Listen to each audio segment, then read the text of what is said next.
अस्सलाम वालेकुम second year students. मैं हूं Abdul Razzaq. Chapter 19 dawn of modern physics में एक्सरसाइज शॉर्ट क्वेश्चंस की डिस्कशन चल रही है। चलते हैं अपने व्हाइट बोर्ड की तरफ। डियर स्टूडेंट्स, हम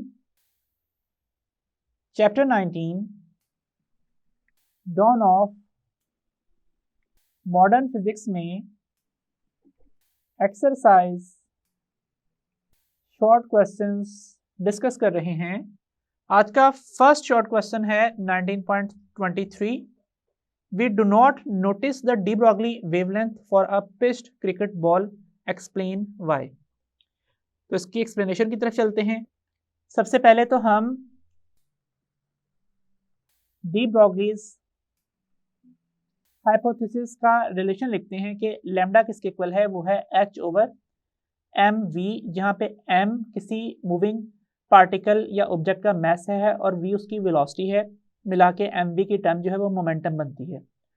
अब हमें यहाँ पे क्या करना है कि सबसे पहले हमें पिच्ड क्रिकेट बॉल की मैस की वैल्यू एज्यूम करनी है। तो आप मैस की वैल्यू एज्यूम कर सकते हैं 1 किलोग्राम या हाफ किलोग्राम या क्वार्टर किलोग्राम। हम यहाँ पे half kilogram that means 0.5 kilogram consider कर लेते हैं, जो कि फर्दर 1/2 किलोग्राम के इक्वल होती है। और लेट्स से कहते हैं कि जो वेलोसिटी की वैल्यू है वो कितनी है, वो है 20 मीटर पर सेकेंड, जो कि तकरीबन 72 किलोमीटर पर आवर के इक्विवेलेंट होती है।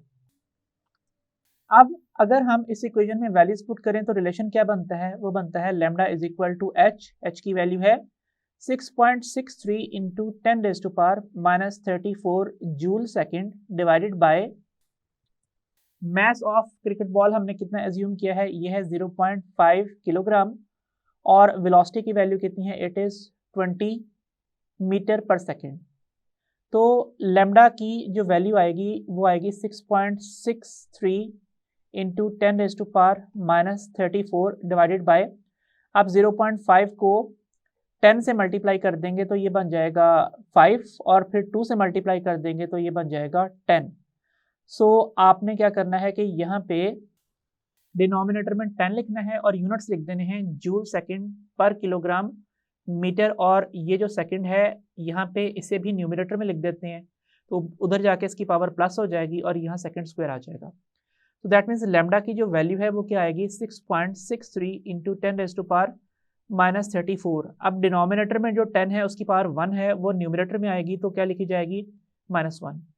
फर्दर हम यहाँ लॉजिक यूज करेंगे कि वर्क डन का एक्सप्रेशन चूंकि F.D होता है, इस वजह से जूल की जगह पे न्यूटन मीटर लिखा जा सकता है। और फर्दर चूंकि F is equal to M A के इक्वल होता है, इसलिए हम न्यूटन को रिप्लेस कर सकते हैं और वहां लिखा जा सकता है kilogram metre per second square. सो जूल की जगह पे इनिशियली न्यूटन मीटर लिखा जाएगा, सेकंड स्क्वायर ओवर किलोग्राम और मीटर लिखा जाएगा। ये टर्म्स कैंसिल आउट हो जाएंगी। और अब हम चलते हैं नेक्स्ट स्टेप की तरफ। नेक्स्ट स्टेप में जो लैम्डा की वैल्यू आएगी वो क्या होगी 6.63 इंटू 10⁻⁻34 -1 और फर्दर न्यूटन की जगह पे लिख दिया जाएगा kilogram metre per second square और साथ second square over kilogram as it is. अब ये टर्म्स कैंसिल आउट होंगी और जो आंसर के यूनिट्स हैं वो मीटर्स में होंगे, जो कि वेवलेंथ के यूनिट्स हैं। तो लैम्डा का आंसर बन जाएगा 6.63 इंटू 10⁻⁻35 मीटर्स के इक्वल। अब अगर हम बुक के पेज नंबर 184 के ऊपर दिया गया टेबल 19.1 देखें, जिसमें इलेक्ट्रोमैग्नेटिक स्पेक्ट्रम को डिस्क्राइब किया गया है, तो यहाँ पे जो ऑब्जर्वेबल वेवलेंथ है उसमें जो शॉर्टेस्ट टर्म है वो 10⁻⁻14 मीटर्स है।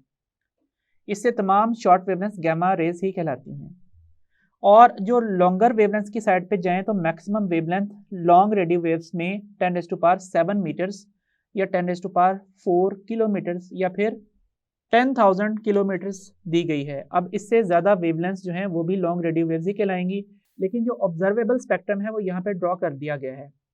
अब शॉर्टेस्ट वेवलेंथ जो गामा रेडिएशंस में हम ऑब्जर्व करते हैं वो 10⁻14 मीटर्स के ऑर्डर्स की होती हैं, लेकिन यहाँ पे जो हमारा आंसर आया है वो कितना है, वो 10⁻35 मीटर्स के ऑर्डर्स का है, जो इस कदर शॉर्ट है कि वो यहाँ पे इस टेबल में बहुत ही ज़्यादा गिवन वैल्यू से ऊपर पाया जाएगा और ऑब्जर्वेबल नहीं होगा। दैट मीन्स ये वेवलेंथ इस कदर शॉर्ट है कि जो वेव नेचर है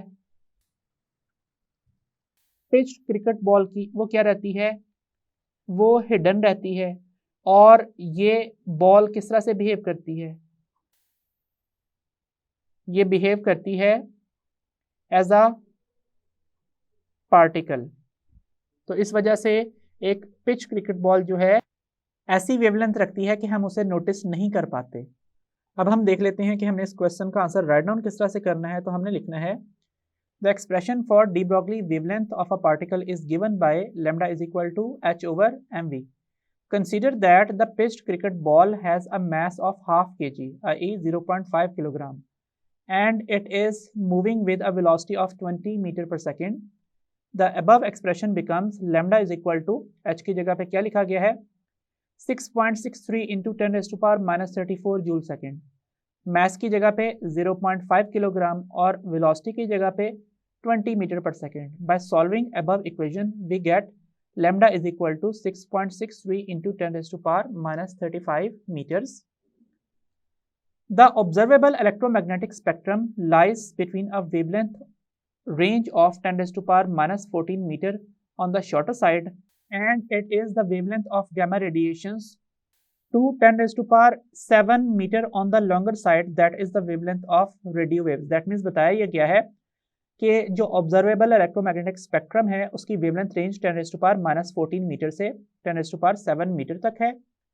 Since the associated de Broglie wavelength of the pitched cricket ball has a wavelength of the order of 10 raised to power minus 35 meter, it is too short to be detected, so the wave nature of the ball remains hidden and we only experience its particle nature.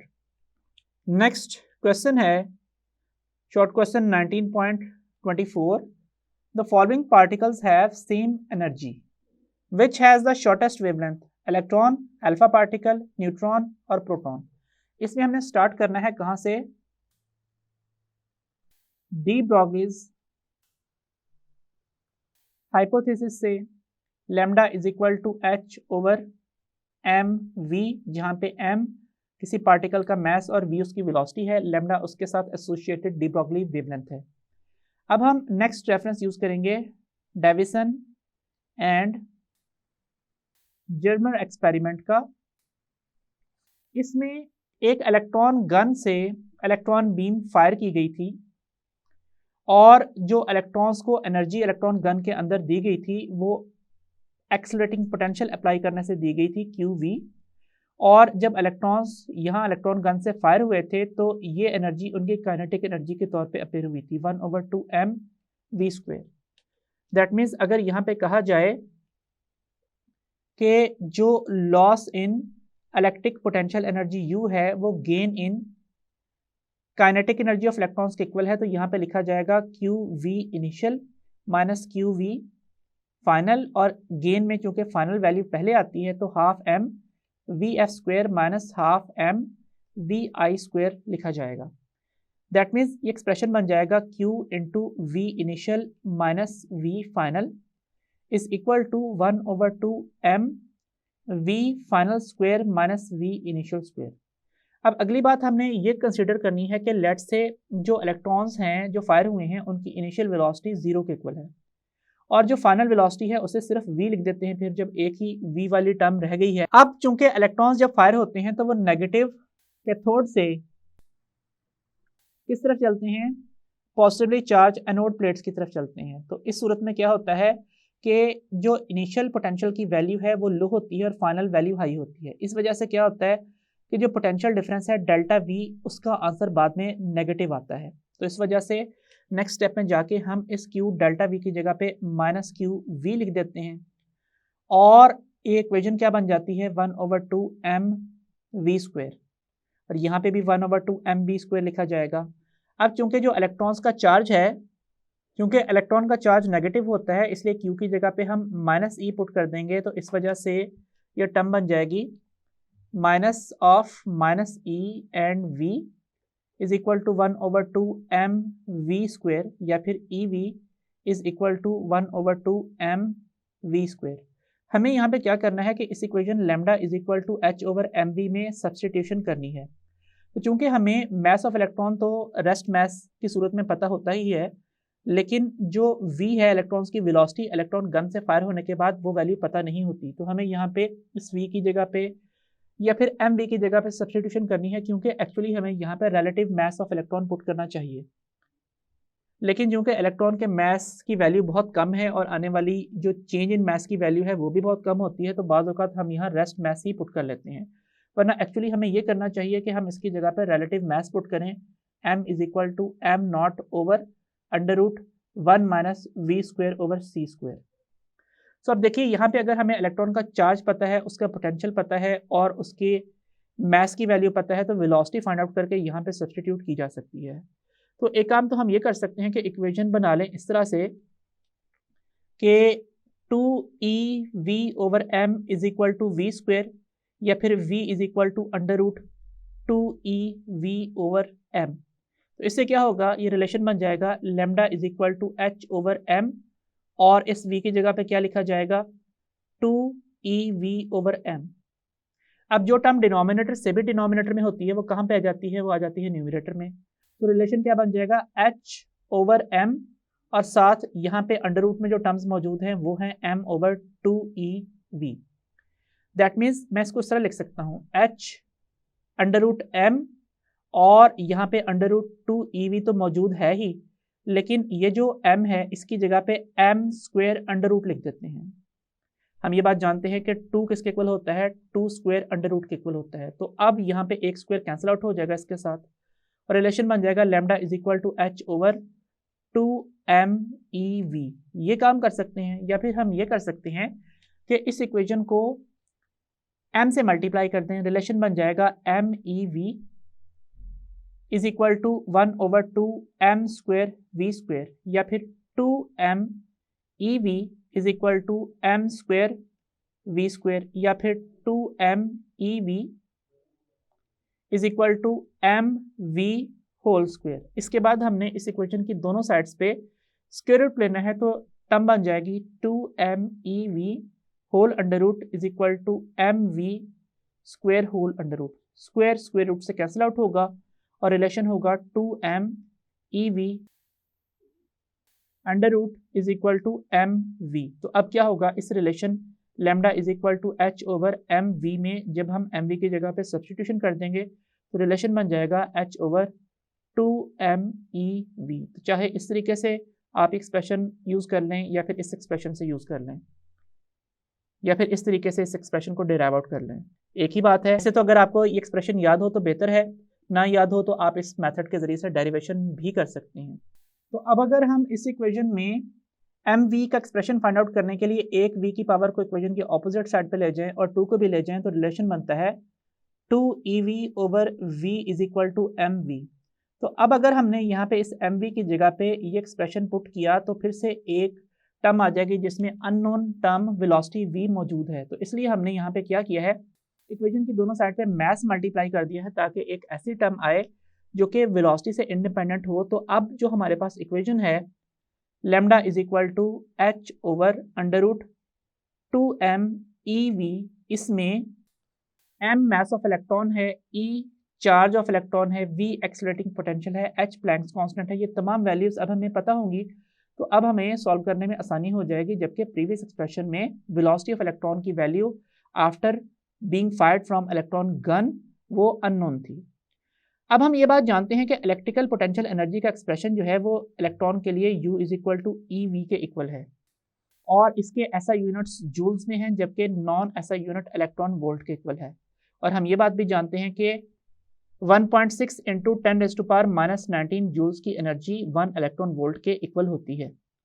बहरहाल हम अगर इस expression में EV की जगह पे U put कर दें तो एक्सप्रेशन बन जाता है lambda is equal to h over under root 2mev की जगह पे क्या पुट कर दिया जाएगा U, और यही हमारी provided electrical potential energy kinetic energy of electron के इक्वल है, जहाँ पे ये वैल्यू इनिशियल और ये फाइनल है। तो अगर ये सब्स्टिट्यूशन कर दी जाए तो लैम्डा किसके इक्वल बन जाएगा, वो बन जाएगा h over 2m under root के इक्वल।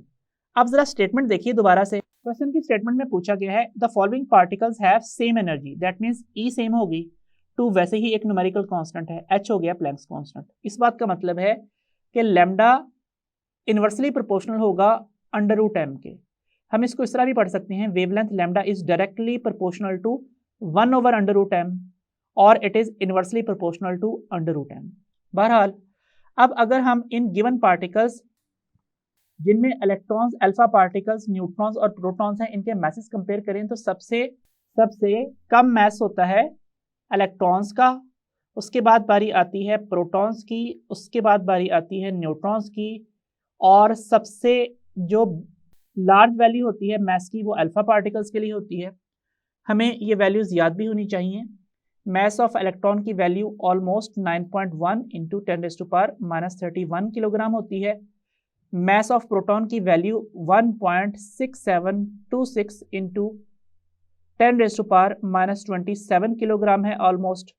और जो मैस ऑफ न्यूट्रॉन है ये 1.67493 इंटू 10⁻27 किलोग्राम है। और फाइनली अल्फा पार्टिकल्स का जो मैस है ऑलमोस्ट 6.64 इंटू 10⁻27 किलोग्राम है।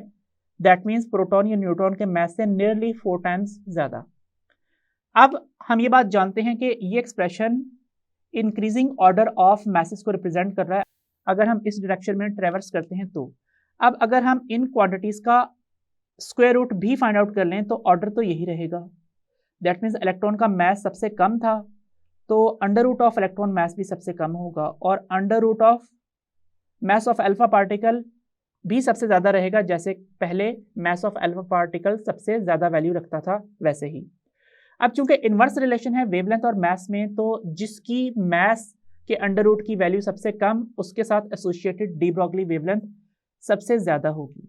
तो इसका मतलब है कि अब जो डी ब्रॉगली एसोसिएटेड वेवलेंथ्स हैं उनका ऑर्डर कुछ इस तरह से बनेगा कि सबसे लार्ज वैल्यू जो है वो किसकी होगी, वो होगी इलेक्ट्रॉन्स की, और सबसे कम वैल्यू किसकी होगी, अल्फा पार्टिकल्स की, प्रोवाइडेड दैट कि तमाम पार्टिकल्स की एनर्जीज जो हैं वो सेम हैं। सो अब अगर हम इस डायरेक्शन को ट्रेवर्स करते हैं तो ये डिक्रीजिंग ऑर्डर है वेवलेंथ्स ऑफ पार्टिकल्स का, जो कि डी ब्रॉगली हाइपोथेसिस के मुताबिक हमने फाइंड आउट की हैं। अब हम ज़रा प्रॉपर्ली डिस्कस कर लेते हैं कि हमने आंसर को राइट डाउन किस तरह से करना है। हम आंसर कुछ इस तरह से डिस्क्राइब करेंगे कि the expression for de Broglie wavelength of a particle is given by lambda is equal to h over mb, that is further equal to h over under root 2m qv, where u is equal to qv is the expression of electric potential energy that appears as kinetic energy of the particle being accelerated. So u is equal to ke। तो इस वजह से इस qv की जगह पे हमने u put कर देना है, एक्सप्रेशन बन जाएगा lambda is equal to h over under root 2mu। Next हम u की जगह पे ke लिख देंगे, सो एक्सप्रेशन बन जाएगा h over under root 2m ke। Since Planck's constant h and kinetic energies of all the particles are equal, so associated de Broglie wavelength becomes inversely proportional to square root of the mass of given particle. So lambda is proportional to 1 over under root m, या lambda is inversely proportional to under root m. इसके बाद हमने क्या बताना है, the increasing order of masses of the given particles is me smallest value है, फिर उससे ग्रेटर वैल्यू mp है, उससे ग्रेटर वैल्यू mn है, और सबसे जो लार्जेस्ट वैल्यू है वो है मैस ऑफ अल्फा पार्टिकल की इन तमाम पार्टिकल्स में से। So decreasing order of associated de Broglie wavelengths of the given particles is lambda e has largest value, उससे स्मॉलर वैल्यू प्रोटॉन की वेवलेंथ है, उससे स्मॉलर वैल्यू न्यूट्रॉन की वेवलेंथ रखती है, और सबसे स्मॉल या शॉर्टेस्ट वेवलेंथ जो है वो अल्फा पार्टिकल की होगी। So among these given particles of equal energies, the alpha particle has the shortest associated de Broglie wavelength. So इस तरह से हमने इस क्वेश्चन का आंसर राइट डाउन कर देना है। Dear students, remaining short questions हम नेक्स्ट लेक्चर में कंटिन्यू करेंगे। So until the next lecture, Allah Hafiz.